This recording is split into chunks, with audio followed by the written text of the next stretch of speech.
Հովհաննես Թումանյան, անբան հուռին։ Լինում է չի լինում մի կնիկ։ Այս կնիկը մի աղջիկ է ունենում, անունը հուռի, մի ծույլ, անշնորհք աղջիկ։ Օրը մինչև իրիկուն պարապ, սարապ նստած։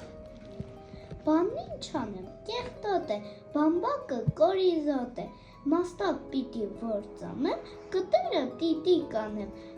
անցնողին մտի կանեմ, ուտեմ, խմեմ, մթնին քնեմ։ Հարևանները անունը դնում են անբան հուռի, ինչ մերն է, աղջկանը գովելով ման է գալի։ Լիդերը գզող, լիդերը մանող, համ խճուճող, համ խճուճը հանող, ձևող, տարող, հունցող, թխող, եփող, թափող, մի խոսքով հուրի հրեղեն, մատները ոսկի։ Այս գովասանքը գնում մի երիտասարդ վաճառականի ականջն են կնում։ Այս երիտասարդ վաճառականն ասում է. Իմ ուզածն էլ հենց սա է որ կա, գնամ, հուռին ուզեմ, հետ ամուսնանամ, պսակվեմ, բերեմ մեր տուն։ Մի քանի ժամանակից ետը մի 10-20 բեռը բամբակ է առնում, տալիս կնկանն ու ասում. Գնում եմ հեռու տեղեր առուտուրի, դու էլ ես բամբակը գզի, մանի, գամ տանեմ, ծախեմ, հարստանանք։ Անբան հուռին է իրեն համար մաստակ ծամելով ման է գալի։ Մի օր էլ գետի ափովն անց կենալիս լսում է, որ գորտերը կռկռում են. Փեփել կիկել, փեփել կիկել։ Վույ, աղջի փեփել կեկել, որ բամբակ բերեմ ձեզ տամ կգզեք։ Բեր։ Անբան հուռին ուրախանում է, գնում է, բամբակը կրում, բերում, ածում գետը։ Դե գզեցեք, մանեցեք, մի քանի օրից ետ կգամ, մանածը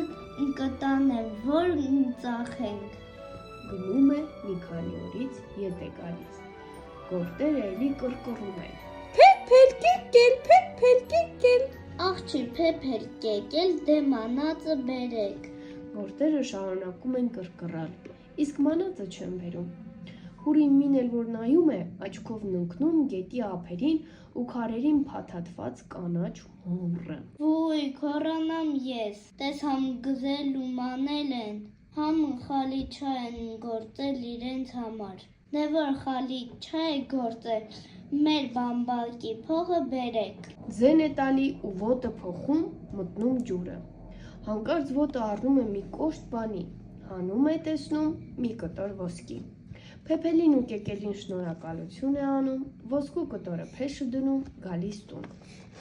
Մարդն էլ առուտուրի տեղիցն է գալիս է տեսնում, իրենց թարեքին մի մեծ ոսկու կտոր։ Այ կնիկ, էս ինչ ոսկի է։ Բա չես ասիլ, բամբակը փեփելի ու կեկելի վրա ծախեցի։ Բամբակի փողն է։ Մարդը ոնց է ուրախանում, այնպես էլ դուք ուրախանաք։ Զոքանչին հրավիրում է, ընծաններ է տալի, գովում է, շնորհակալություն է անում, որ այնպես խելոք, շնորհքով աշխատասեր աղջիկ է մեծացրել։ Քեֆ է սարքում, նստում են քեֆի։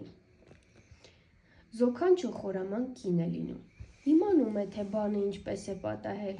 վախենում է փեսեն էլի աղջկանը գործ հանձնի ու գաղտնիքը բացվի։ Քեֆի լավ ժամանակը մի բզեզ է ներս մտնում ու բռացնելով պտտվում սենյակում։ Այս զոքանչը վեր է կենում, գլուխ է տալի բզեզին, ասում է. Բարով եկար, մորքուր ջան, ոնց ես, որտեղ ես, այսքան ժամանակ չես երևում, ախր քեզ ով էր ասում, այդքան բան անես, որ էդ օրը ընկնես։ Այ մեր, խելագարվեցիր, քեզ ինչ պատահեց, այդ բզեզին էդ ինչ ես ասում, մորքուրս որն է։ Այ որդի, քեզանից ինչ թաքցնեմ, դու էլ իմ որդին ես, չես ասիր, այս բզեզն իմ մորքուրն է։ Խեղճը շատ աշխատասեր կնիկ էր, ամբողջ օր աշխատում էր, շատ աշխատեց,